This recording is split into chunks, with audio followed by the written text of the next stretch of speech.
But what is the offense going to look like? How are we feeling about the offense going into winter workouts with school set to start? We'll discuss coming up next here on Locked On Sooners.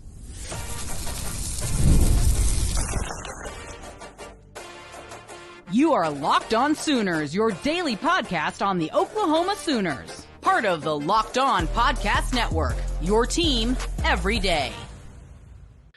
Again, thanks for making Locked On Sooners your first listen every single day. Shout out to all the everydayers out there. Tune in and subscribe to the show wherever you get your podcasts. We're free and available on all podcast platforms and on YouTube. So hit that subscribe button, hit that notification bell to let you know when new episodes drop. We're going to talk about Oklahoma's disappointing loss to the Texas A&M Aggies coming up in the third segment. But Jay, the offense is what everybody wants to talk about because we're seeing defensive additions. We're seeing them continue to recruit defense. We're seeing them retaining defensive guys. And the questions we're getting are, well, what about the offense? Well, what about the offense? Well, what about the offense? Well, one, R. Mason Thomas is going to help your offense by getting the ball back for your offense. Or scoring. He did that. I get where people are coming from, that they want to see a splash. They want to see Oklahoma go into the portal and get an Evan Stewart, get an Isaiah Bond, get a Zachariah Branch. But Jay, I'm at this point where I'm just going to trust Ben Arbuckle. This is a guy that knows what he's doing. He's done it, whether it's Western Kentucky, whether it's Washington State. I believe he's going to do it at Oklahoma as well. You see it all the time where 4 and 5 star prospects, skill position players, offensive linemen, it doesn't matter what position, those guys, they fail. They don't always pan out.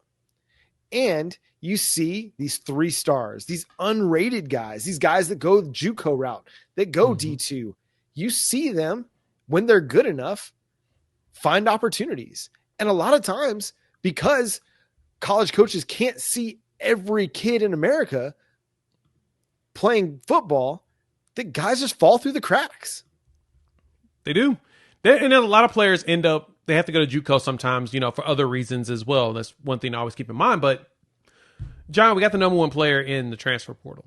John Mateer. At the most critical position in the game that's going to be coming over here with the offense that he ran to place himself as the number 1 player in the portal. 44 total touchdowns. Which, to me, that's it. I'm good. 3,900 yards, 44 touchdowns. You got the dudes who are going to go out there and do that. Mm-hmm. You added a couple offensive linemen because you like the haul that you've gotten over the last 3 years. Yep. Now you get them healthy, you're good. And the best part is that young group we had last year, the 2024 class, they got a full season of experience. They're not walking in as young pups and being thrown out there anymore. Some of them got game and they're like, okay, this is what I got to work on. We've got tape. I know what to do now. So we've got ourselves good young linemen that are ready to play now. And then you bring in Fasusi, Fogier, Afalava, Hullenbeck, Hutton. You're bringing in more linemen, so you're good there. Wide receiver, I totally get.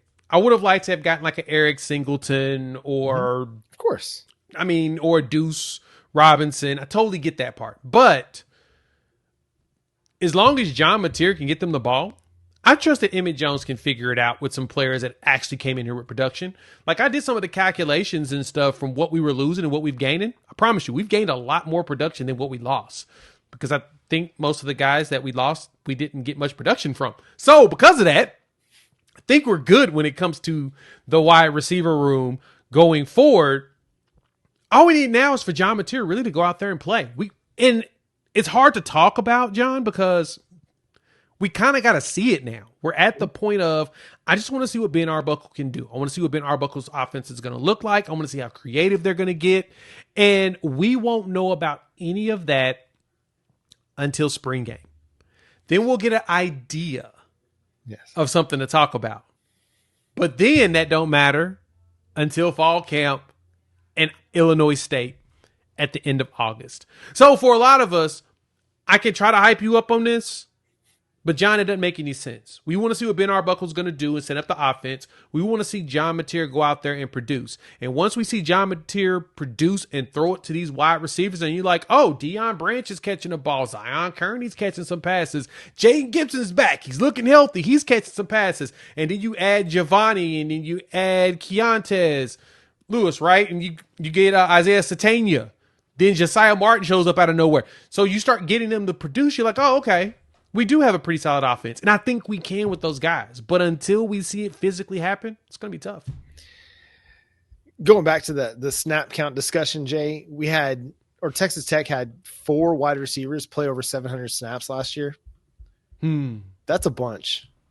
And if you go look at Washington State's, it's going to be similar, right? Yep, they had 3 guys over 500 and one over 375. Yeah, so the wide receivers are playing a bunch of snaps.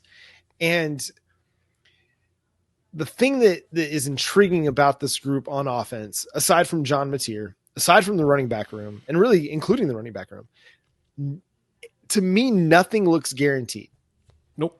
I don't care what depth chart you watch. I'll probably put out a depth chart projection on Sooners Wire, but it's going to be me throwing darts at the dartboard because everything is going to be up for grabs. And I feel after a season that you just had, nobody can say I'm definitively a starter. Now, I think the closest one you got is Burks. Probably the closest you got. Probably. Right. But we didn't see him after the Tennessee game. Nope, we didn't. Well, we saw Jacob Jordan do some good things. We saw him Missouri, and that's when briefly. He got the yes, against Missouri. You're right. Yeah, we did see again. That's right. My apologies, Dion. Yeah. But we also saw Jacob Jordan do some really good things too. True. And so everything's up for grabs. I mean, Ivan Carrion looked great in the bowl game. Right. You have guys that maybe have edged some things out in some position battles, like a Troy Everett. Yeah. But to me, and maybe John Mateer comes in with a little bit of an edge at quarterback because thanks to one Oklahoma, you're paying him to come be your starting quarterback. Basically. But everything else to me is, come win a job. And isn't that what we want, right? We want competition. We want guys to go compete for a job and not just be handed things. To me, that's like that's what I see a lot of Oklahoma fans talk about a lot, is they want guys to not be handed anything. They want them to come in and earn something. Like Baker Mayfield had to go earn a job, you know? And so I'm content with where we're at because again, everybody that's on the offensive side of the ball is going to look at the depth chart and be like, you know what? I'm going to go take that spot. Yep. And you're going to get competition, and that competition is going to breed excellence. And that's exactly the best part about like John Mateer and hearing him even talk about it, right? He's pointed out the excellence that we've seen at quarterback at Oklahoma and how, he wants to follow in that light. The picture from when he committed was from 2020 when he came and did a visit on campus. And that tells you everything you need to know. He wanted to come to Oklahoma and be one of the next great Oklahoma quarterbacks. Never got the opportunity, and now he does. And I don't think he takes that lightly, which is the best part. He didn't take it lightly at all. He's going to go out there and ball.